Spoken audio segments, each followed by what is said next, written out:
السلام علیکم ورحمۃ اللہ وبرکاتہ۔ یہ اللہ تبارک و تعالیٰ کا بڑا احسان و کرم ہے کہ آگے سال کی طرح اس سال بھی اللہ رب العزت نے ہم سبوں کو حضرت مولانا شاہ صوفی مفتی اذان گاچھی رحمۃ اللہ علیہ کے مقدس عرس کل محفل میں شرکت کی ہم سبوں کو توفیق عطا فرمائی۔ عزیزان ملت اسلامیہ، بزرگوں، دور دراز سے تشریف لانے والے نوجوانان اسلام، عزیز بچوں، ساتھیوں اور لائیو ٹیلی کاسٹ کے ذریعے سننے والی خواتین اسلام، میری پردہ نشین ماں اور بہنوں، اللہ تبارک و تعالیٰ کا اتنا بڑا کرم ہے ہم سبوں پر کہ اس نے ہمیں مسلمان پیدا کیا۔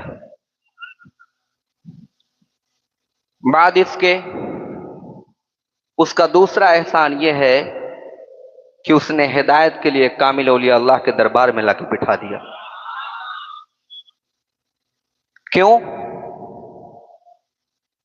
کیونکہ تاریخ شاہد ہے، دنیا جانتی ہے کہ ہدایت اگر کہیں ملی تو نبی پاک علیہ الصلوۃ والسلام کے دربار میں ملی ہے، بعد اس کے اگر کہیں ملی تو خلفائے راشدین کے دربار میں ملی ہے، اس کے بعد اگر کہیں ملی تو تابعین تبع تابعین کے دربار میں ملی ہے، اور اس کے بعد اگر کہیں ملی تو ائمہ مجتہدین کے دربار میں ملی ہے، بعد اس کے اگر کہیں ملی تو اولیاء اکرام کی جماعت اور ان کی محفلوں میں ہدایت ملی ہے۔ اور قربان جائیے کہ اللہ تبارک و تعالیٰ نے زمانے کے مجدد حضرت مولانا اذان گاچھی رحمۃ اللہ علیہ کی سرزمین مقدس پاک میں ہم سبوں کو بٹھایا، جہاں پر نورانی فیضان ہر وقت جاری ہے اور آنے والا الحمدللہ ہدایت یافتہ ہے۔ میرے عزیزوں، میرے ساتھیوں، میرے بزرگوں، یہاں ہر کوئی ایسے ہی نہیں چلا آتا، بلکہ یہاں بلایا جاتا ہے، بلایا جاتا ہے، چن لیا جاتا ہے۔ جس طریقے سے مکہ کے شہر میں جب حضور پاک علیہ الصلوۃ والتسلیم نے یہ آواز بلند کیا تھا 40 سال کی عمر میں، لا الہ الا اللہ محمد رسول اللہ، تو ہدایت کس کو ملی؟ اللہ نے جن کو چنا تھا اسے ہدایت ملی، ورنہ گھر میں رہنے والا چچا ہدایت یافتہ نہیں ہو سکا، اسے ہدایت نہیں ملی۔ ہدایت اسے ملی اللہ نے جسے چن لیا، جسے اپنا مقبول بندہ بنایا، وہ کلمہ طیب پڑھ کر کے مسلمان ہو گیا۔ آج اس پرفتن زمانے کے اندر، اس دور کے اندر جہاں پیسے کے بغیر کوئی کام نہیں ہوتا، پیسے کے بغیر کوئی کام نہیں ہوتا میرے عزیزوں، میرے ساتھیوں، لیکن قربان جاؤ ایسی خانقاہ پر جو پہلے یہ لکھتا ہے کہ بے پیسہ دین و دنیا کی بھلائی اور امن و امان۔ کوئی لکھ نہیں سکتا، کیوں؟ کیونکہ لکھنے کے ساتھ ساتھ کر کے دکھانا ہوگا، اور کوئی وہ دکھا بھی نہیں سکتا، کیوں؟ کیونکہ وہی دکھا سکتا ہے جو کامل اولیاء اللہ ہو، وہی دکھا سکتا ہے جو اللہ کے لیے اپنے آپ کو قربان کر چکا ہو، وہی دکھا سکتا ہے جو اپنا اجر اللہ کی طرف سے لینا چاہتا ہو، وہی دکھا سکتا ہے جو رسول کریم علیہ الصلوۃ والتسلیم کے سچے پیروکار ہو، وہی دکھا سکتا ہے جو ورثۃ الانبیاء ہو، وہی دکھا سکتا ہے جو ہدایت یافتہ ہو، وہی دکھا سکتا ہے جو اللہ اس کے رسول کے طریقے پہ پوری طریقے سے گامزن ہو۔ میرے عزیزوں، قربان جائیے ایسے زمانے کے اندر، ایسے ٹیکنالوجی کے دور کے اندر جو اتنی ترقی کر چکا ہے، اتنی ترقی کر چکا ہے کہ آپ کہاں ہیں اس کا بھی پتا ہے، اس زمانے میں پیٹ کے اندر کیا ہے اس کا بھی پتا ہے، کوئی چیز چھپی ہوئی نہیں ہے۔ ایسے دور میں اگر اللہ تبارک و تعالیٰ نے ہم لوگوں کو کامل مرشد کے دربار میں لا کے بیٹھایا تو یقین مانیے کہ بڑی خوش قسمتی کی بات ہے، اس کو قبول کر لیجئے۔ اور مرشد یہ کہتے ہیں کہ اس چٹائی پر وہی بیٹھتا ہے، اس چٹائی پر وہی بیٹھتا ہے جس کے ماں باپ نے اس کے لیے دعا کیا ہو، یا کوئی کام ایسا وہ کر گزرا جس کے ذریعے اللہ تبارک و تعالیٰ نے اسے ہدایت عطا فرمائی اور کامل مرشد کے دربار میں لا کے بٹھا دیا۔ لوگ کہتے ہیں کہ وہاں جانے سے کیا ملے گا؟ کیا چاہتے ہو تم؟ کیا چاہتے ہو؟ کیا ملنا، کیا لینا چاہتے ہو؟ اس دربار میں آنے سے وہ سب کچھ ملے گا جو نبی کریم علیہ الصلوۃ والتسلیم کے دربار میں ملا کرتا تھا۔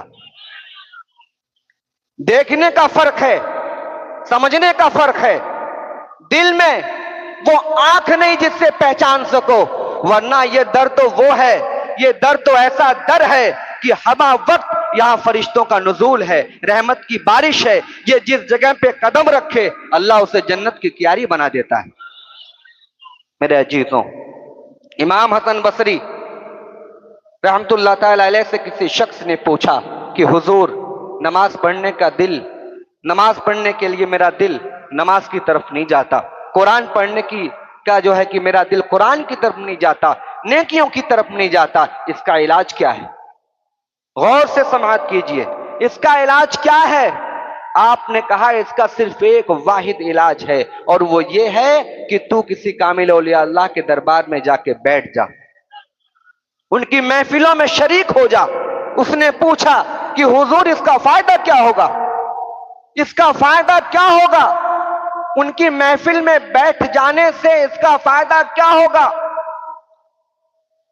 حضرت امام حسن بصری فرماتے ہیں اس کا فائدہ یہ ہوگا کہ جس زمین پر اللہ کا ولی بیٹھتا ہے اس زمین پر عرش الہی سے نور کی بارش ہوا کرتی ہے، اور جب نور کی بارش اس زمین پر ہوتی ہے تو اس کے انوار و تجلیات چاروں طرف پھیلتے ہیں، اور جب تو اس مجلس میں بیٹھے گا تو اسی انوار و تجلیات کے ذریعے سے تیرے دل میں جو کالک پڑ گئی ہے وہ کالک پٹ جائے گی، نورانیت آ جائے گی، اللہ تجھے ہدایت اور ایمان کا نور عطا کرے گا، جو دنیا کی طرف تو جا رہا ہے وہ اللہ کی طرف جانے لگے گا۔ میرے عزیزوں، میرے ساتھیوں، خود بھی کوشش کرنا پڑے گا، بے شک درود شریف پڑھیں۔ اللہم صلی وسلم مبارک علی عبدک رسول الکریم رحمت للعالمین شفیع المذنبین سیدنا و مولانا و نبینا محمد وعلی آلہ ولی بیتہ و اولادہ و ذریتہ و ازواجہ و صحابہ و اولیاءہ و امتہ صلیت و سلمت و بارکت و رحمت علی سیدنا ابراہیم وعلی آل سیدنا ابراہیم انکا حمید مجید۔ منقبت کے کچھ اشعار ہیں، سماعت کریں۔ بسم اللہ الرحمن الرحیم۔ ماموں اس کو بہت پڑھا کرتے تھے۔ چاہے پیدل ہو یا باسواری چلو، باغ ماری چلو، باغ ماری چلو۔ پہلا دن کا عرس کا پہلا دن ہے، جہاں تک سے جا رہا ہے غور سے سنیں اور آنے کی کوشش کریں۔ چاہے پیدل ہو یا باسواری چلو، باغ ماری چلو، باغ ماری چلو۔ کیا کہتے ہیں؟ ساتھیوں آؤ یہ مجلس نور ہے، ساتھیوں آؤ یہ مجلس نور ہے، یعنی یہ مجلس نور کی طرح ہے، روشنی کی طرح ہے، چمک کی طرح ہے۔ کیا ہے اس مجلس میں؟ کیا نور ہے؟ یعنی جو اس میں شرع جو آتا ہے وہ اندھیرے سے اجالے کی طرف چلا آتا ہے۔ یہی بات کہہ رہے ہیں، ساتھیوں آؤ یہ مجلس نور ہے، جس طرف دیکھو ایک جلوہ طور ہے۔ کیسا نور؟ کیسا نور؟ کس طرح کا نور؟ وہ نور جو حضرت موسیٰ علیہ السلام نے ہود کے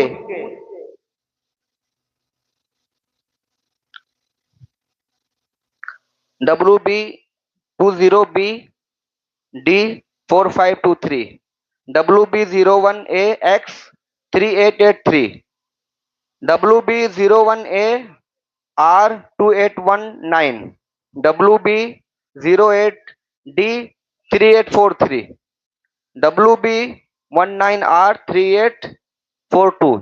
یہ جو گاڑیاں ہیں مہربانی کر کے اس کو سائڈ کریں، آنے جانے میں تکلیف ہو رہی ہے۔ جو لوگ تبرک نہیں کھائے ہیں مہربانی کر کے وہ تبرک کھا سکتے ہیں جا کر کے۔ درود شریف پڑھیں۔ اللہم صلی وسلم مبارک علی عبدک الرسول الکریم رحمت للعالمین شفیع المذنبین سیدنا مولانا نبینا محمد وعلی آلہ ولی بیتہ واولادہ وذریتہ وازواجہ وصحابہ واولیاءہ وامتہ اجمعین کما صلیت وسلمت وبارکت ورحمت علی سیدنا ابراہیم وعلی آل سیدنا ابراہیم انک حمید مجید۔ چاہے پیدل ہو یا باسواری چلو، باغ ماری چلو، باغ ماری چلو، لب پہ کرتے ہوئے ذکر باری چلو، لب پہ کرتے ہوئے ذکر باری چلو، باغ ماری چلو، باغ ماری چلو، ہر طرف رحمتوں کے ہیں اگتے شجر، ہر طرف رحمتوں کے ہیں اگتے شجر، ہیں عبادت میں مصروف ہو جن و بشر۔ سبحان اللہ، کیا کہہ رہے ہیں؟ شاعر کہہ رہا ہے ہر طرف تو کے ہیں اگتے شجر، شجر کے معنی گاچھ بولتے ہیں اور ہندی میں کہتے ہیں پیڑ۔ یہ وہ مجلس ہے، یہ وہ نورانی مجلس ہے جہاں پر رحمت کے وہ درخت جدھر دیکھو ادھر ہی نکلتے ہوئے نظر آتے ہیں۔ جدھر آپ دیکھیں گے نورانی آنکھوں سے ہر طرف آپ کو رحمت کا ایک درخت نکلتا ہوا نظر آئے گا۔ اور ایک خاصیت یہ ہے اس مجلس کی، ہے عبادت میں مصروف جن و بشر۔ یہاں صرف انسانی عبادت میں مصروف نہیں ہے بلکہ الحمدللہ یہاں جنات بھی عبادت میں مصروف ہیں، وہ ہمیں آپ کو دکھائی نہیں دے رہے، لیکن الحمدللہ ہمارے پیر و مرشد مولانا دان گاچھی رحمۃ اللہ علیہ کی خانقاہ میں انسان بھی مرید ہیں اور جنات بھی مرید ہیں۔ یہ سرف حاصل ہے مولانا دان گاچھی رحمۃ اللہ علیہ کو، اسی کو شاعر کہہ رہا ہے دھیرے دھیرے چلو باری باری چلو، دھیرے دھیرے چلو باری باری چلو، باغ ماری چلو، باغ ماری چلو۔ بہت غور سے سنیے، ہو گئی مرشدوں کی نگاہ کرم، ہو گئی مرشدوں کی نگاہ کرم، زندگی بن گئی خود بخود محترم۔ بتائیے اب آدمی کہے گا مرشد کی نگاہ پڑ جانے سے کیا ہوگا؟ یہی تو سمجھنے کی بات ہے۔ اللہ تبارک و تعالیٰ نے قرآن کریم میں ارشاد فرمایا کہ جو میرے مومن بندے ہیں، جو میرے اولیاء ہیں، جو میرے دوست ہیں، ان کی فراست سے بچو۔ فراست پکڑ سے، سمجھ سے بچو، کیوں؟ کیونکہ وہ اللہ کے نور سے دیکھتے ہیں۔ کہیے سبحان اللہ۔ جب اللہ کے نور سے دیکھتے ہیں تو دیکھنے کی جو حالت ہے، تو نورانی آنکھ سے جب دیکھیں گے کسی مرید کے طرف تو اللہ تبارک و تعالیٰ ان کے دیکھنے کی برکت سے اسے ایماندار بنا دیتا ہے، دیکھنے کی برکت سے بے نمازی کو نمازی بنا دیتا ہے، صرف دیکھ لینے کی برکت سے حرام کھانے والے کو حلال کھانا عطا فرماتا ہے، صرف دیکھ لینے کی برکت یہ ہوتی ہے کہ اس کی بگڑی دنیا کو اللہ آباد کر دیتا ہے، دیکھ لینے کی برکت یہ ہے کہ دنیا میں اسے کوئی نہیں پوچھتا، لیکن جب مرشد دیکھتے ہیں تو سب پوچھنے لگتے ہیں۔ کسی شاعر نے کہا کوئی پوچھتا نہ تھا۔ درود شریف پڑھیں، اللہم صلی وسلم بارک علی عبدک الرسول الکریم رحمت للعالمین شفیع المذنبین کما صلیت وسلم۔ حضرت نے یاد دلا دیا، شاعر کہتا ہے کہ جب تک بکے نہ تھے کوئی پوچھتا نہ تھا۔ کہیے سبحان اللہ۔ جب تک بکے نہ تھے کوئی پوچھتا نہ تھا اور تو نے خرید کر مجھے انمول کر دیا۔ میرے عزیزوں، مولانا دان گاچھی علیہ رحمت و رضوان نے کہا کہ میرا ایک ادنا سا مرید اگر میں دربار حقانی انجمن سے اٹھا کر کے اس کو کسی ملک میں بھیجوں تو وہ اس ملک کا بادشاہ ہوگا۔ کہاں بیٹھے ہیں آپ؟ کس چٹائی پر بیٹھے ہیں؟ کیا پتا ہے آپ کو؟ قربان جائیے، ماں باپ قربان ہو ایسی چٹائی پر جس پر بیٹھنے کے بعد اللہ تبارک و تعالی دنیا کے سارے گناہوں کو معاف کر دیتا ہے۔ ایک دنیا دار انسان کو اللہ اپنا دوست بنا لیتا ہے دنیا، اور کہتے ہیں کہ کیا ملے گا تمہیں خبر نہیں، یہاں وہ ملے گا جو تجھے نہیں ملے گا، کیونکہ تم نے مانگنے کا طریقہ ہی نہیں سیکھا، تمہارے دل میں وہ محبت ہی نہیں ہے۔ ارے جب نبی کے دربار میں ان کو نہیں ملا تو ولی کے دربار میں کیسے ملے گا؟ نبی کے دربار میں اس کو ملا جس نے نبی کے سامنے اپنے آپ کو سپرد کر دیا، اور ولی کے دربار میں اسی کو ملا جس نے ولی کے سامنے اپنے آپ کو سپرد کر دیا۔ یاد رکھیے، قربانی دینی ہوگی، سر خم کرنا ہوگا، چاہے جتنے اونچے مرتبے پر ہو، لیکن جب ولی اللہ کے سامنے آؤ تو دو جانو ہو کے بیٹھو۔ کیوں؟ کیونکہ یہ وہ بادشاہ ہیں۔ یہ کون سے بادشاہ ہیں؟ ان کی بادشاہی بتائیں۔ حضرت محمد گوری جب 17 بار پرتھوی راج چوہان سے لڑائی کیا اور جیت نہیں سکا، تو 18ویں بار لڑنے سے پہلے وہ ابو الحسن خرقانی کی بارگاہ میں حاضر ہوا۔ سن لیجئے، ابو الحسن خرقانی کے بارگاہ میں حاضر ہوا، رحمت اللہ علیہ، وقت کے بہت بڑے ولی اللہ تھے آپ۔ جب حاضر ہوا تو اس دن ہو کیا رہا تھا؟ ابو الحسن خرقانی رحمت اللہ علیہ کی بارگاہ میں، خانقاہ میں، جیسے ہماری خانقاہ ہے، عرس شروع ہونے سے پہلے پیر بھائیوں نے ہر طرف صاف کرنا شروع کیا، جتنا اچرا کچرا ادھر ادھر جھاڑو مار کے صاف کر کے سب نکال دیا گیا، پھینک دیا گیا۔ اسی طریقے سے اس دن ابو الحسن خرقانی رحمت اللہ علیہ کی بارگاہ میں مریدوں نے خانقاہ کو صاف کرنا شروع کیا تھا، اور حضرت ابو الحسن خرقانی رحمت اللہ علیہ کی زلف جو ہے وہ تھوڑی بڑی تھی، کندھے تک تھی، اور آپ کا جو ایک خاص خادم تھا اس کو بلایا اور اپنے سر کو لٹکا دیا، چاروں طرف سے بال جو ہے لٹک گئے، اور وہ جوئیں تلاش کرنے لگا۔ اچانک بادشاہ کی سواری جب خانقاہ میں داخل ہوئی تو ایک مرید دوڑا دوڑا آیا، اور جو خادم تھا اس کے کان میں کہا کہ بادشاہ وقت تشریف لائے ہیں۔ تو یہ جو جوئیں نکال رہا تھا اس نے جھنجھوڑ کر کے کہا، حضور حضور، محمد گوری آیا ہے۔ سنیے، ابو الحسن خرقانی رحمت اللہ علیہ نے کہا، تو نے اتنا کس کے جھنجھوڑ دیا، ہم نے سوچا کوئی بڑی جوئی تو نے پکڑ لیا ہو۔ یہ اولیاء اللہ ہیں، ساری سلطنت ان کے قدموں میں ہے، کہو سبحان اللہ۔ یہ اولیاء اللہ ہیں، ساری سلطنت ان کی قدموں میں ہے، ٹھوکر مارے تو پہاڑ سونا بن جائے، یہ وہ طاقت ہے۔ کیا سمجھا لوگوں نے؟ ٹھوکر مارے تو پہاڑ سونا بن جائے، یہ وہ ذات ہے جسے ہم پہچان نہیں سکتے۔ آپ ذرا بتاؤ، 5 وقت کی نماز کی پابندی، حلال رزق، تقوی، پرہیزگاری، وظیفے کی پابندی کوئی اگر خاص طور سے بندہ کر لے، کامل طور سے کر لے، تو وہ اپنے گھر میں بیٹھ کر ماں باپ بھائی دوست نات رشتہ دار اہل و عیال کھانا گاڑی باڑی کے ساتھ رہ کر کے ولی بن جاتا ہے۔ ذرا دیکھو ان کی ہے شخصیت، سب چھوڑ دیا، سبحان اللہ کہو، سب چھوڑ دیا، کس کے لیے؟ اللہ کے لیے۔ سب چھوڑ دیا، گاڑی سے باڑی سے خاندان سے رشتہ دار سے اہل و عیال سے، سب کو چھوڑ دیا۔ جس کو ملنا ہے پیر بھائی کی طرح آ کے ملو، کہیے سبحان اللہ۔ جس کو ملنا ہے پیر بھائی کی طرح آ کے ملو۔ پتہ نہیں ہے، حدیث شریف پڑھیے، حضرت فاطمہ رضی اللہ تعالیٰ عنہ کہتی تھی، یا رسول اللہ۔ حضرت علی کہتے تھے، یا رسول اللہ۔ امام حسن و حسین کہتے تھے، یا رسول اللہ۔ آج میرے مرشد کے جو صاحبزادگان ہیں وہ کہتے ہیں، یا مرشد۔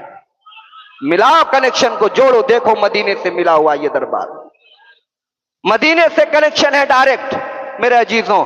تو ابو الحسن خرقانی رحمت اللہ علیہ نے کہا کہ اتنا کس کے جھنجھوڑا تم نے، ہم نے تو سوچا کوئی بڑی جوئی تو نے پکڑ لیا ہو۔ بہرحال محمد گوری آتے ہیں اور کہتے ہیں، حضور 17 بار میں نے لڑائی کی اور 17 بار میں ہار چکا ہوں، 18ویں بار کی تیاری ہے، اگر آپ حکم دیں تو لڑائی ہو۔ بولے ٹھیک ہے۔ اپنا کرتا اتارا، پرانا کرتا دیا، کہیے سبحان اللہ۔ کیا سمجھتے ہو عزیزوں میرے دوستوں؟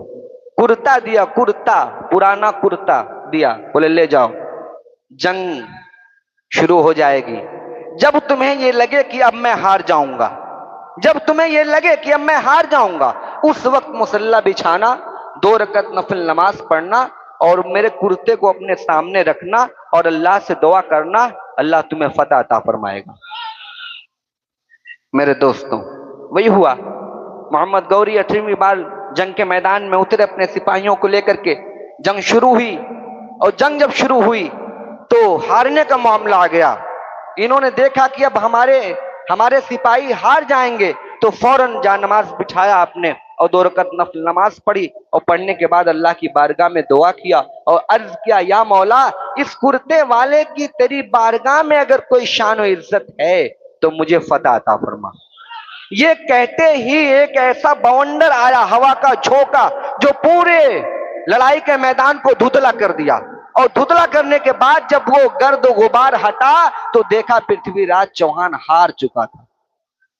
بہرحال بہت خوش ہوئے، اور جنگ کا معاملہ جو کچھ تھا سب ختم ہوا۔ اس کے بعد خوشخبری دینے کے لیے بارگاہ اولیاء اللہ میں حاضر ہوئے، عرض کیا حضور آپ کی دعا سے جو ہے ہم جیت گئے جنگ کو۔ ابو الاسود کرکانی کہتے ہیں کہ ذرا بتاؤ کہ تم نے دعا کیسے کیا تھا؟ بولے حضور جب مجھے لگا کہ میں اب ہار جاؤں گا تو میں نے مصلی بچھا کے 2 رکعت نفل نماز پڑھی، اور پڑھ کے اللہ سے کہا کہ اے اللہ اگر اس کرتے والے کی شان و مرتبت تیری بارگاہ میں کچھ ہے تو مجھے فتح عطا فرما، اور اللہ نے مجھے جیت عطا فرمائی۔ بولے اے محمد گوری قسم خدا کی تو نے بڑی کم قیمت لگائی میرے کرتے کی، کہیو سبحان اللہ۔ قسم خدا اس وقت تو یہ کہہ دیتا کہ اے اللہ اس کرتے والے کے وسیلے سے سارے جہان کا مجھے فاتح بنا، تو قسم خدا کہ اللہ تجھے پوری دنیا کا فاتح بنا دیتا۔ کرتے میں اتنا پاور ہے تو پورے میں کتنا پاور ہوگا؟ پاور کو دیکھتے ہو، قسم خدا کی اتنی پاور ہے کہ روز محشر میں دیکھو گے حقانی انجمن دربار کیسے پرچم لہرائے گا۔ اس دور میں جب دنیا روپے کمانے کے چکر میں مست ہو، اس دور میں حقانی انجمن دربار اللہ کی طرف لوگوں کو لے جا رہا ہے۔ جس دور میں لوگ سود عام کر چکے، شراب عام کر چکے، زنا عام کر چکے، عکاری عام ہو گئی، مکاری عام ہو گئی، بے شرمی عام ہو گئی، بے حیائی عام ہو گئی، ایسے پرفتن ماحول میں ایک دربار ایسا ہے جو تقوی کی تعلیم دیتا ہے، جو نماز کی تعلیم دیتا ہے، جو ذکر کی تعلیم دیتا ہے، جو حقانیت کی تعلیم دیتا ہے، جو قرآن و حدیث کی تعلیم دیتا ہے، جو رسول پاک علیہ الصلوۃ والتسلیم سے عشق محبت کرنے کی تعلیم دیتا ہے۔ یہ وہ دربار ہے جو لوگوں کو اولیاء اللہ بنانے کی تعلیم دو۔ یہ وہ خانقاہ ہے جس میں آؤ گے تو قادری بھی بنو گے، یہ وہ خانقاہ ہے جس میں آؤ گے تو نقشبندی بھی بنو گے، یہ وہ خانقاہ ہے جس میں آؤ گے تو چشتی بھی بنو گے، یہ وہ خانقاہ ہے جس میں آؤ گے تو سہروردی بھی بنو گے، یہ وہ خانقاہ ہے جس میں آؤ گے تو جو ہے کہ مجددی بھی بنو گے، یہ وہ خانقاہ ہے جس میں آؤ گے دنیا کے سارے اولیاء اللہ سے تمہارا کنیکشن ہو جائے گا۔ یہ حقانی انجمن ہے، سارے حق کو ایک ساتھ جمع کر دیا، ایک چٹائی پہ لا کے بٹھا دیا میرا جیتوں۔ یہ کوئی معمولی خانقاہ نہیں ہے، دیکھ لیجئے، جائیے پوری دنیا میں ٹہلیے۔ آج آپ نے مزار شریف کی زیارت کی ہے، دھوپ، لوبان، اگربتی، چادر، گاگر، کیا کیا نہیں ہے۔ یہ اولیاء اللہ کو کچھ سے کوئی فائدہ ہے؟ انہوں نے تو پوری اپنی زندگی کو قربان کر دیا اللہ کے لیے، اور تم انہی کے مزار پہ بیٹھ کر دنیا کما رہے ہو۔ افسوس نہیں آتی، شرم نہیں آتی؟ جنہوں نے اپنے آپ کو بیچ کر اللہ کو، اپنے آپ کو ختم کیا اللہ کے لیے، اپنے نفس کو مٹایا اللہ کے لیے، دنیا کو چھوڑا اللہ کے لیے، اسی کی مزار پہ، اسی کے دربار میں بیٹھ کے دنیا اکٹھا کرتے ہو۔ قربان جاؤ ایسی خانقاہ پر جو حضور پاک علیہ الصلوۃ والتسلیم سے لے کر آج تک جیسے 1400 سال پہلے سے ہوتا چلا آ رہا ہے، آج بھی ہو رہا ہے، تا قیامت تک ہوتا رہے گا۔ یہ ہے اصلی خانقاہ، یہ ہے طریقہ زیارت کا، یہ ہے روزے کی زیارت کا طریقہ، جہاں پر پورے فیوز و برکات ملتے ہیں، جہاں پر کوئی بدعت کا کام نہیں، کوئی غلط کام نہیں، کوئی جھول جھال نہیں، کوئی روپے پیسے کا لوٹ مار نہیں، کوئی نذرانہ، کوئی چندہ، کوئی سلامی نہیں، بلکہ جو کچھ ہے لی وجہ اللہ، صرف اللہ کے لیے ہے، صرف اللہ کے لیے ہے۔ بتائیے کوئی اس مجلس میں 10 دن کے عرس میں کسی سے کوئی پیسے مانگتا ہے؟ کوئی نذرانے لیتا ہے؟ ارے قربان جاؤ میرا عزیزوں، یہاں پر کام کرنے والا معمولی سا کرمی کو ایک چائے آپ نہیں پلا سکیں گے، ایک چائے آپ نہیں پلا پائیں گے۔ دنیا کے چائے جس مرتبے پہ جتنا اونچا ہو آدمی، لیکن ایک 5 روپے کی چائے اگر وہ چاہے تو ایک عام کام کرنے والے کرمی کو پلا دے، تو وہ تربیت مولانا دان گاچھی نے دی ہے کہ وہ 5 روپے کی چائے بھی پینا گوارا نہیں کرتا۔ کیوں؟ کیونکہ وہ کہتا ہے کہ جو کچھ لینا ہے مجھے اپنے مرشد سے لینا ہے۔ آپ کیا دو گے؟ کوئی کیا دے گا؟ میرا مرشد وہ دے گا، کیا دے گا؟ کل روز محشر میں جب زمین تابے کی ہوگی، سورج سوا نیزے پہ ہوگا، سارے ماحول میں افراتفری ہوگی، لوگ ادھر ادھر بھاگتے ہوں گے، اس دور میں یہاں پر کام کرنے والا شخص، یہاں پر آنے والا شخص، چٹائی بچھانے والا شخص، آلو کاٹنے والا شخص، جھاڑو لگانے والا شخص، باتھ روم صاف کرنے والا شخص، ایک ایک ادنا سے ادنا، بڑا سے بڑا کام کرنے والا شخص مولانا دانگاچھی رحمت اللہ علیہ اپنے اخبار میں، اپنے چادر میں چھپا لیں گے۔ جس طرح دنیا میں تو نے میرے ساتھ رہا، آج اس زمین پر ہم تمہیں اپنے ساتھ لے کے جنت میں داخل ہو جائیں گے۔ میرے عزیزوں، یہ کچھ اشعار باقی رہ گئے تھے، درود شریف پڑھ لیں ایک بار۔ اللہم صلی وسلم وبارک علی عبدک رسول الکریم رحمت للعالمین شفیع المذنبین سیدنا مولانا نبینا محمد وعلی آلہ ولی بیت وأولادہ وذریتہ وازواجہ وصحابہ واولیاء وامتی اجمعین کما صلیت وسلمت وبارکت ورحمت علی سیدنا ابراہیم وعلی آلہ سیدنا ابراہیم انک حمید مجید۔ چاہے پیدل چلو یا باسواری چلو، باغ ماری چلو، باغ ماری چلو، ہو گئی مرشدوں کی نگاہ کرم، زندگی بن گئی خود بخود محترم۔ یہ اولیاء اللہ کی نظر کرم ایک بار اگر ہو جائے گی تو اللہ تعالیٰ اس انسان کو خود محترم بنا دے گا، اپنے گاؤں میں اس کی عزت ہونے لگے گی، قرب و زوار میں اس کی عزت ہونے لگے گی، جو دشمن ہے وہ بھی اس سے دوستی کرنے لگیں گے، اس طرح سے اللہ اسے محترم بنا دے گا۔ دیکھنے نور کی پھولواری چلو، باغ ماری چلو، باغ ماری چلو، جام وحدت پیو مسکراتے رہو، جام وحدت پیو مسکراتے رہو، جو ہے غفلت میں ان کو جگاتے رہو۔ یہ ذمہ داری مولانا دانگاچھی رحمت اللہ علیہ دے رہے ہیں۔ جام وحدت یعنی اللہ کا وہ جام پیو جس کو پینے کے بعد اللہ کا دیدار ہو جائے گا، اور وہ جام معرفت کا پی کے تم مستی میں جھومتے رہو، اللہ کی یاد میں مست رہو، ذکر میں مست رہو، نماز میں مست رہو، وظیفے میں مست رہو، حلال رزق کی تلاش میں رہو۔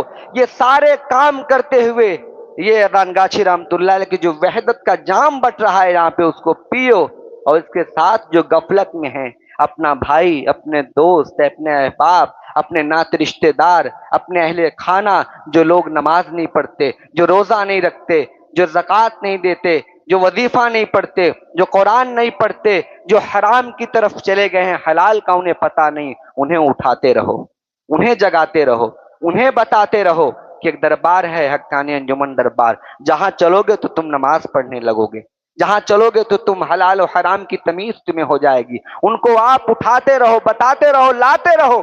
یہ شاعر نے لکھا ہے، باغ ماری چلو، باغ ماری چلو، چاہے پیدل ہو یا باش سواری چلو۔ درود شریف پڑھیں۔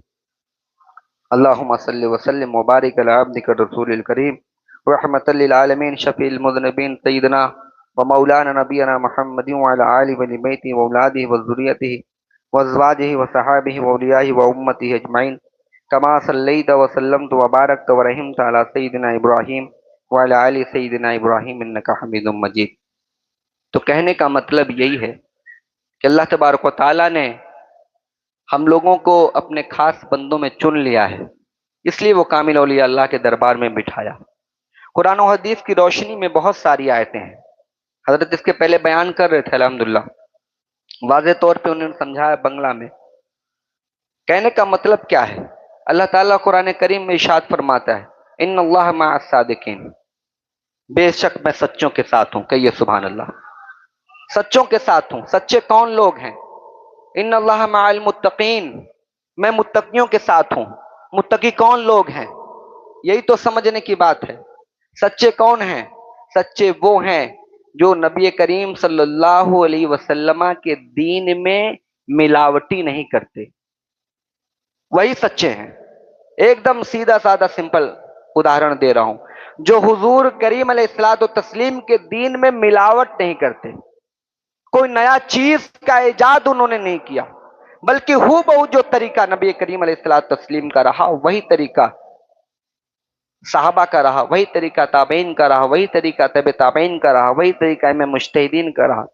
ایک کے بعد دوسرے، ایک کے بعد دوسرے کرتے کرتے کرتے کرتے کرتے اس زمانے میں مولانا دانگاچھی رحمۃ اللہ علیہ کے پاس وہی طریقہ ہے۔ اب لوگ کہتے ہیں کہ 73 فرقہ 72 فرقہ۔ آپ نے یہ جو مرثیہ کی کتاب ہے اس میں دعا ہے، آپ نے دیکھا ہوگا کہ 72 فرقوں کی گمراہی سے بچا، دعا ہے مولانا دانگاچھی رحمۃ اللہ نے اس میں شامل کیا۔ کیا ہے؟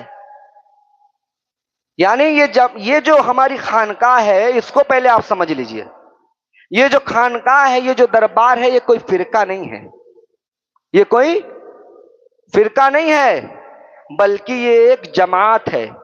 کہیے سبحان اللہ۔ یہ ایک جماعت ہے جو نبی کریم علیہ الصلوۃ والتسلیم سے چلتی چلی آ رہی ہے، یہ آپ پہلے سمجھ لیجئے۔ یہ فرقہ نہیں ہے، یہ جماعت ہے۔ یعنی یہ جماعت ایسی ہے جو ایک کے بعد دوسرے کو سونپتے چلے گئے، یہ ذمہ داری ان کی، اس کے بعد ان کی، ان کے بعد ان کی، یہ کنٹینیو چلی آ رہی ہے۔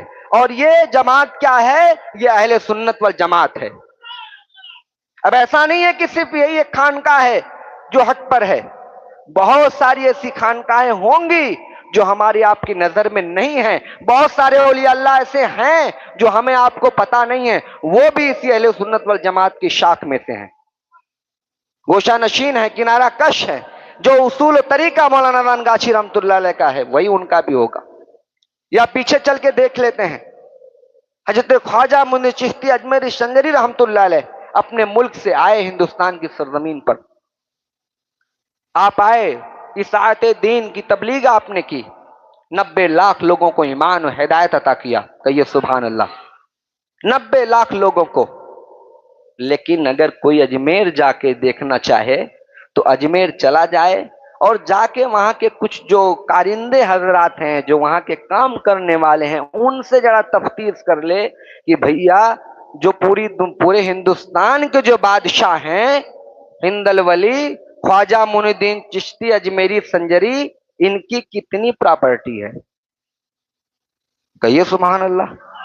کہے گا ان کی کوئی پراپرٹی نہیں ہے سوائے یہی 2 گز زمین کے جہاں مزار بنا ہوا ہے، اس کے علاوہ ان کے پاس کچھ نہیں ہے۔ تو ہم کہیں گے نہیں، ہم سوچیں گے نہیں بھئی آج کے زمانے میں پیروں کے پاس لے بلڈنگ لے مکان لے دکان لے گاڑی لے باڑی کیا کیا نہیں ہے، تو خواجہ صاحب کے پاس کچھ نہیں ہے، کاہے نہیں ہے؟ بھئی ان سے بڑا ولی کون ہے؟ جو جتنا بڑا ولی ہوگا اس کے پاس اتنا مال دولت ہوگا۔ پتہ یہ چلا کہ جو جتنا بڑا ولی ہوگا وہ دنیا سے اتنا ہی تارک الدنیا فقیر ہوگا، دنیا سے اتنا ہی کنارہ کش ہوگا، دنیا میں رہے گا لیکن دنیا سے اس کا کوئی کنیکشن نہیں ہوگا۔ میرے دوستوں، میرے عزیزوں، تعلیم مل رہی ہے کہ ہدایت کا در ہے، یہ دنیا کمانے کا در نہیں ہے، سمجھ رہے ہیں؟ اور وہی در مولانا دانگاچھی کا ہے۔ سب کچھ دے دیا اللہ کے واسطے، زمین جائیداد پراپرٹی گاڑی باڑی جتنی ملکیت تھی مولانا دانگاچھی رحمۃ اللہ علیہ نے ایک اپنا گھر چھوڑ کر کے، جس میں بیوی بچے تھے، ان کو چھوڑ کر کے باقی ساری پراپرٹی کو حقانی انجمن وقف کے نام سے اللہ کے واسطے دے دیا، ڈونیٹ کر دیا کہ اس سے اشاعت دین کا کام ہوگا، تبلیغ دین کا کام ہوگا، اللہ کا کام ہوگا، رسول کا کام ہوگا۔ آج ہم اس دربار حقانی انجمن میں آ رہے ہیں تو ہم اپنے مرشد کے اس فعل کو، قول کو غور کرنے کی ضرورت ہے کہ نہیں؟ میرا مرشد سب کچھ قربان کیا اللہ کے واسطے، مرید کی بھی خاصیت تو وہی ہونی چاہیے، جو کامل ہے اس کا بھی انداز تو وہی ہونا چاہیے۔ اگر کوئی مرید مولانا دانگاچھی رحمۃ اللہ علیہ کا ہے اور پڑوسی بھوکا سو رہا ہو، اور دانگاچھی رحمۃ اللہ علیہ کا مرید پیٹ بھر گوشت بریانی کھا کے سو رہا ہو، تو وہ کیسے مرید ہو سکتا ہے؟ کیسے کامل مرید ہو سکتا ہے؟ ایک نوجوان بیٹی پڑوس میں جوان بیٹھی ہے، شادی کے لیے پیسے نہیں ہیں، اور اگر ہمارے پاس گڈی کے گڈی ہوں، الماری میں بینک میں سب جمع کر کے رکھے ہوئے ہوں، اور دعویٰ کریں کہ ہم پکے مرید ہیں، پکے مسلمان ہیں، تو یہ کیسی بات ہے؟ میرا مرشد تو ہر ہفتے کھلا رہا ہے، کہو سبحان اللہ، ہر مہینے کھلا رہا ہے، سال کے 10 دن لاکھوں لوگوں کو کھلا رہا ہے۔ کیوں؟ کیا ضرورت پڑ گئی ان کو؟ کیا ضرورت پڑ گئی لاکھوں لاکھوں روپے خرچ کرنے کی؟ کیا ضرورت پڑ گئی لائٹ کے انتظام کی؟ کیا ضرورت پڑ گئی باتھ روم کے، پیخانے کے، بیٹھنے کے، اٹھنے رہنے کے انتظام کرنے کی؟ انہوں نے اللہ کو راضی کر کے اللہ کو پا لیا، ان کو کیا ضرورت پڑی یہ تمام معاملات کو تیار کرنے کی، نظام دینے کی میرے دوستوں؟ کیوں؟ کیونکہ یہی تو اصل ہے، حقوق اللہ کے بعد حقوق العباد ہے۔ جب انسان اللہ کی عبادت کر کے اللہ کو راضی کرتا ہے تو اللہ کہتا ہے بندے کی بھی تیرے اوپر ذمہ داری ہے، پڑوسی کا حق ادا کر، دوست کا حق ادا کر، ماں کا حق ادا کر، باپ کا حق ادا کر، بھائی کا حق ادا کر، رشتہ دار کا حق ادا کر۔ یاد رکھو کسی نے کہا کہ خدمت خلق سے خدا ملتا ہے۔ انسان کو عبادت اور عادت عبادت کرنے سے وہ مقام و مرتبہ نہیں مل سکتا جو ایک غریب، مسکین، فقیر، پریشان آدمی کی مدد کرنے سے ملتا ہے۔